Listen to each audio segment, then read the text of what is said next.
저는 이상규 당선자님께 질문 드리겠습니다. 예, 이상규 의원 당선자께요. 네. 네. 지금 뭐 부정, 부실 이런 선거 얘기하고 계신데 여기랑은 좀 약간 맞지 않은 얘기일 수도 있는데요. 이 부분은 제가 좀 확실히 하고 갈 부분이 있는 것 같아서 질문 드리겠습니다.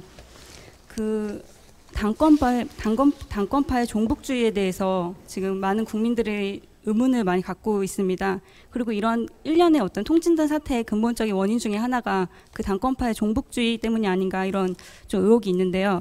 그 북한 인권이나 3대 세습, 북핵과 같은 이런 주요 사안에 대해서 이상규 당선자님의 정확한 입장, 그 뭐 종북보다 종미가 문제다 이런 식의 말돌리기가 아닌 정확한 입장 표명해 주셨으면 감사하겠습니다. 네, 이 의원님. 예. 먼저 종북이라고 하는 말이 이 횡행하는 거에 대해서 참 아직도 그 군사 독재 시절에 남북의 이제 대치가 아주 벼랑 끝같이 되었던 그런 이제 색깔론이 계속 재현되고 있다는 점에 대해서는 아주 전 유감입니다. 이거 저희 뭐 선거운동 기간에도 이게 계속 그 불거지고 제기가 되었던 바가 있고요.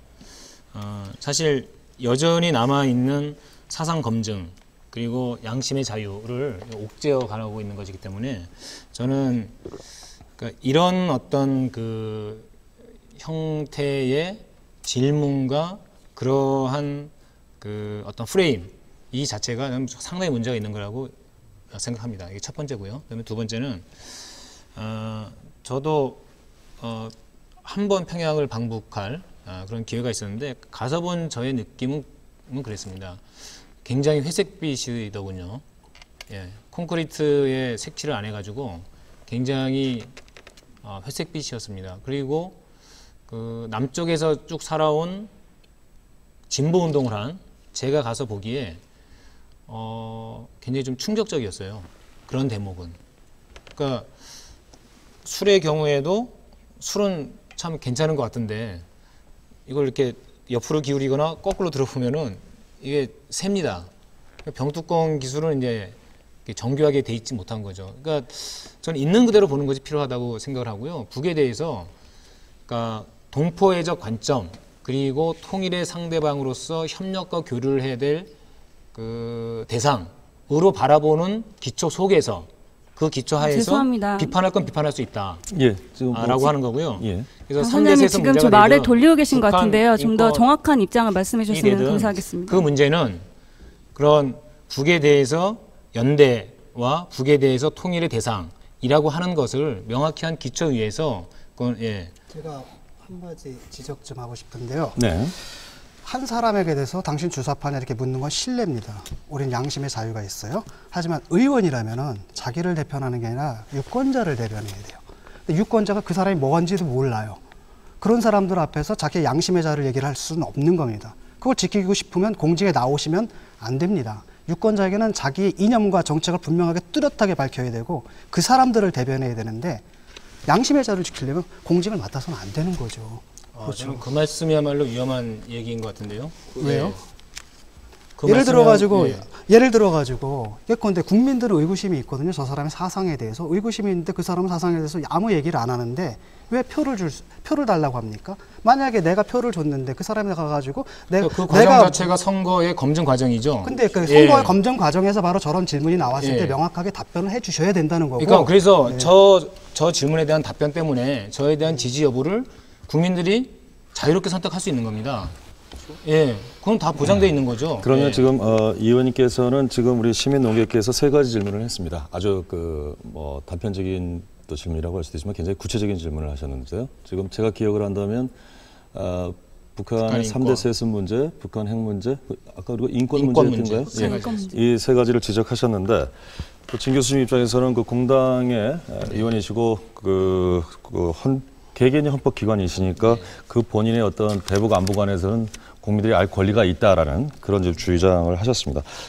지금 이런 주장이신데 이 세 가지에선 답변을 유보하시겠다는 건가요? 그럼에도 불구하고. 그러니까 이제 이 세 가지에 대한 질문 자체가 네. 그러니까 사상 검증과 그 다음에 남과 북이 대치하고 있는 상황에서 이것을 평화적인 관계로 끌어갈 것인지 그렇지 않고 이거를 더욱 악화되는 관계로 갈 것인지 이분법적으로 이렇게 재단하는 것이기 때문에 질문 자체가 옳지 않다고 보는 것입니다. 근데 우리가 예.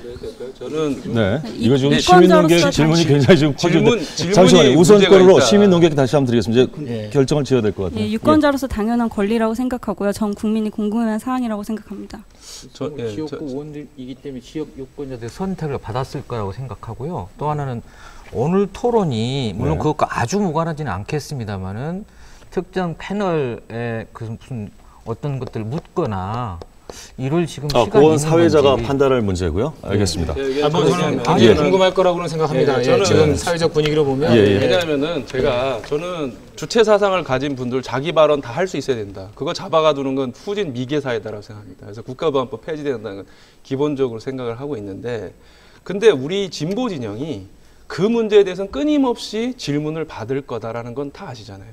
예를 들면 이정희 대표도 질문을 받았고, 제가 볼 땐 진보 진영에서 정말 몇 안 되는 대중성을 가진 분이었는데 근데 뭐 예를 들면 3대 세대에서 발언하지 않는 것이 나의 신념이다. 그래서 일단 그 부분에 있어서 의구심을 가진 사람들이 생겨났던 것 같아요. 근데 그거는 뭐 발언하지 않을 수도 있는 거예요. 그리고 이번에 이 내부적인 어떤 이렇게 통합진보당 문제 때문에 굉장히 지금 어려운 지경에 처해 있는데, 저는 그런 측면에서 보면은 예를 들면 지금은 뭐 통합진보당에 가서 안타깝지만 저희 진보신당 조승수 대표가 옛날에 연평도 그 폭격이 있었을 때 그 북에 대해서 강력하게 비판했습니다. 하지만 그 이틀 후에인가 있었던 그 대북 결의안, 전제 군사적 수단까지도 동원할 수 있는 대북 결의안에 대해서 또 반대 유일하게 반대 표를 했어요. 당시 민노당의 이정희 의원이나 어느 의원, 김선동 의원도 그에 대해서 기권을 했지 예. 반대하지 못했습니다. 유일하게 조승수 대표가 그 반대를 했는데, 이유는 규탄을 하더라도 이것이 군사적 확정까지 갖고 있는 규탄은 안 된다라고 얘기했는데,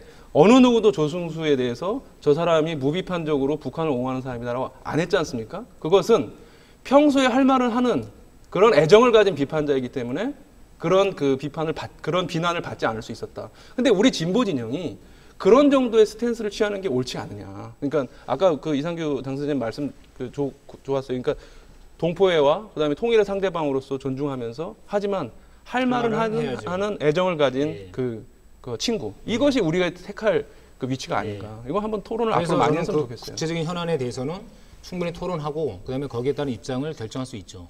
그리고 향후에 의정 활동을 하면서 계속 그런 과정은 계속 되리라고 생각하거든요. 그리고 각각의 현안마다 저는 입장을 다 발표할 겁니다. 예.